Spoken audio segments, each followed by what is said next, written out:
नमस्कार दोस्तों, मैं मनीष कुलेरी आपसे बातें कर रहा हूं अपने चैनल काम की बातों पे। हम लोगों ने पिछले वीडियो में डिस्कस किया था कि हमें हमारे इन्वेस्टमेंट्स किस तरीके से प्लान करने चाहिए। उसके बाद में हमें अगर कुछ इमरजेंसी आ जाए तो उसके लिए हमें इमरजेंसी फंड रखना चाहिए।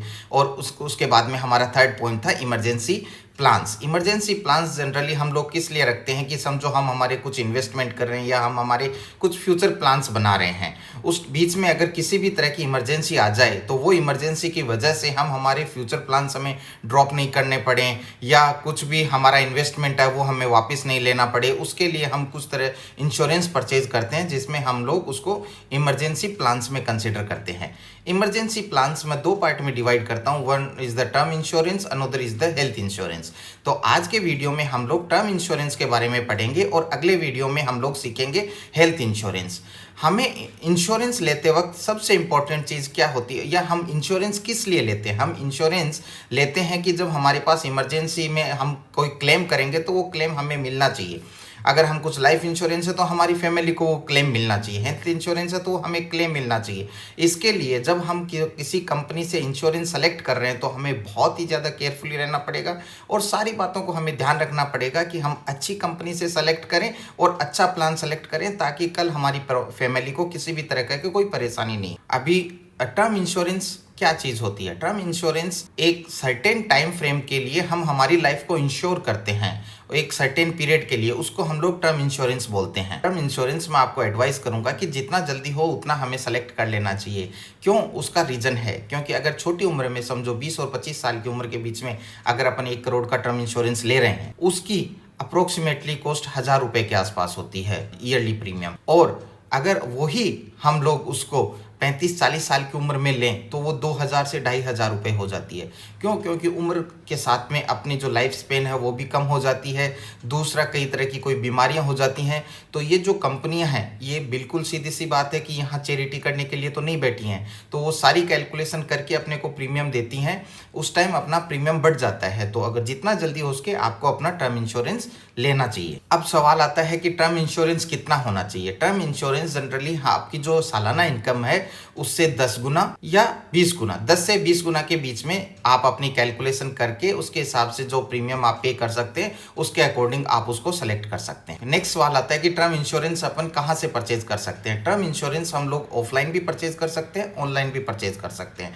ऑफलाइन में आपका कोई भी जानकार एजेंट हो उससे आप टर्म इंश्योरेंस परचेज कर सकते हैं। ऑनलाइन आजकल बहुत सारे एप्लीकेशंस होते हैं, ये किसी तरीके का स्पॉन्सर्ड वीडियो नहीं है मैं, लेकिन मेरा एक्सपीरियंस बताता हूँ। 2 वेबसाइट्स हैं जो आपको काफ़ी अच्छी मदद करती हैं और वो आपको फ़ोन पे भी सपोर्ट करती हैं और ऑनलाइन भी आपको सपोर्ट करती हैं। पहली पॉलिसी बाजार, दूसरी डिटो, दोनों काफ़ी अच्छी ऑनलाइन सर्विसेज हैं, वहाँ से आप टर्म इंश्योरेंस परचेज कर सकते हो। टर्म इंश्योरेंस में अभी कौन सी कंपनी से हमें टर्म इंश्योरेंस लेना चाहिए? इसके लिए मार्केट में बहुत सारी कंपनियां हैं, बट सवाल तो वही है कि हम हमारे खुद को इंश्योर करने के लिए उस कंपनी पे भरोसा कर रहे हैं, लेकिन अगर कल वो कंपनी अगर नहीं रहेगी तो हम लोग हमारा क्लेम कहाँ से करेंगे? तो उसके लिए आसान तरीका क्या है कि आप IRDA की वेबसाइट पे जाइए और वहाँ पे आपको पूरी डिटेल्स मिल जाएंगी। वो डिटेल्स में आपको 4 फिल्टर लगाने का है। जैसे ही आप 4 फिल्टर लगाएंगे तो आपके लिए सारी अच्छी अच्छी कंपनियों की लिस्ट आ जाएगी कि ये सारी कंपनियां सूटेबल हैं और ये मार्केट से कहीं जाने वाली कंपनियां नहीं हैं, तो आप उन पे ट्रस्ट कर सकते हैं और वहाँ से आप टर्म इंश्योरेंस ले सकते हैं। सबसे पहला जो फिल्टर आपको लगाना है वो है सोल्वेंसी रेशियो। उसमें क्या होता है कि कंपनी का कितना असेट्स है और कंपनी को कितना फ्यूचर पेमेंट्स करने का, उन दोनों का रेशियो उसमें डिवाइड किया जाता है। तो अगर ये 1.5 से ज़्यादा हो, मिनिमम आपको 1.5 चेक करना चाहिए, 1.5 से ज़्यादा हो तो मतलब वो कंपनी स्टेबल है, उसके पास इतने एसेट्स हैं कि वो अपने फ्यूचर का पेमेंट कर सकती है। नेक्स्ट आता है filter claim settlement ratio. Claim settlement ratio का मतलब होता है कि वो कंपनी को कितने उसके जो क्लाइंट्स हैं उन लोगों ने क्लेम किया और वो क्लेम में से कितने क्लेम उसने सेटल कर दिए, उसको बोलते हैं claim settlement ratio. Claim settlement ratio सारी कंपनियों का डिफरेंट रहता है। तो क्लेम सेटलमेंट रेशियो से हमें पता चलता है कि इस कंपनी में अगर क्लेम होएगा तो कितने चांसेस हैं वो क्लेम सेटल हो। जनरली जो 97 to 98% क्लेम सेटलमेंट रेशियो हो तो ये एक अच्छा क्लेम सेटलमेंट रेशियो है, आप उसको कंसिडर कर सकते हैं। सेकेंड आता है कि बहुत सारी कंपनियां होती हैं जो क्लेम तो आपको ज़्यादा सेटल करके दे रही हैं, लेकिन वो हो सकता है कि जितना अमाउंट आपने क्लेम किया हो उतना अमाउंट आपको नहीं मिल रहा हो।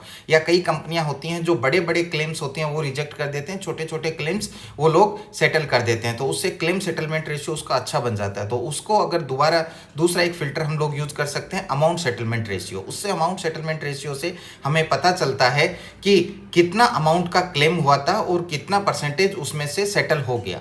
अगर ये अमाउंट सेटलमेंट रेशियो 90% से अबो है तो वो कंपनी को हम लोग एक अच्छी कंपनी कंसिडर कर सकते हैं अपने टर्म इंश्योरेंस के लिए। थर्ड होता है टाइम फ्रेम। कई कंपनियां होती हैं जो बहुत ज़्यादा टाइम लगा देती हैं, तो हम लोगों ने इमरजेंसी प्लान ही उसके लिए लिया था कि खुदा ना खास्ता कुछ होता है तो फैमिली को ज़्यादा परेशानी नहीं हो।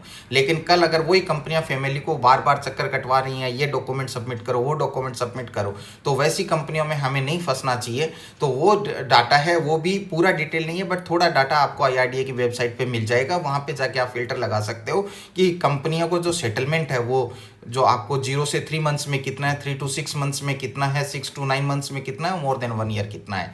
जनरली जो क्लेम होता है वो 2 to 3 मंथ्स का एक आइडियल टाइम कंसिडर किया जाता है कि इतने टाइम में वो आपका क्लेम सेटल हो गया हो। अब आता है कि इसका प्रीमियम पे कैसे करें। प्रीमियम पे के 3 तरीके होते हैं। आप एक रेगुलर प्रीमियम कर सकते हैं जिसमें आपने जितने टाइम फ्रेम के लिए आपने अपना लाइफ इंश्योर किया है उतने ईयरली आप उसको उतने टाइम फ्रेम में पेमेंट करेंगे। एक हो सकता है आपका वन टाइम लमसम। तो आप इनिशियल स्टेज पे आपने समझो कि एक बार में पेमेंट कर दिया और फिर आपको आगे आपकी लाइफ पूरी सिक्योर्ड रहेगी, बट आपको किसी तरीके का पेमेंट नहीं करना पड़ेगा। थर्ड होता है लिमिटेड टाइम प्रीमियम्स। उसमें क्या होता है कि फॉर एग्जांपल आपने समझो नेक्स्ट 40 साल के लिए अपनी लाइफ इंश्योरेंस ली है, लेकिन आपको पेमेंट अभी सिर्फ 10 साल ही करना है, तो कंपनी आपको ये ऑप्शन भी देती है कि आप पहले 10 साल पेमेंट करें, फिर आपकी लाइफ इंश्योरेंस फुल टाइम रहेगी, आपको आगे पेमेंट करने की जरूरत नहीं रहती। तो कंपनियां होती हैं वो डिफरेंट अपने को पेमेंट के ऑप्शंस देती हैं, वो अपनी सुविधा के अनुसार उस चीज को सेलेक्ट कर सकते हैं। तो दोस्तों टर्म इंश्योरेंस के बारे में हमने सीखा कि कौन सी कंपनी में हमें टर्म इंश्योरेंस लेना चाहिए, टर्म इंश्योरेंस लेने के टाइम में हमें कौन कौन से फिल्टर्स यूज करने चाहिए, और हम अपनी सुविधा के अनुसार उसको अपने पेमेंट शेड्यूल कर सकते हैं, और कितना टर्म इंश्योरेंस लेना चाहिए वो भी हम लोग हमारा कैलकुलेट कर सकते हैं। अगले वीडियो में हम लोग हेल्थ इंश्योरेंस के लिए स्टडी करेंगे कि हेल्थ इंश्योरेंस हमारे लिए कौन सी अच्छी रहती है। तब तक के लिए जय हिंद, जय भारत।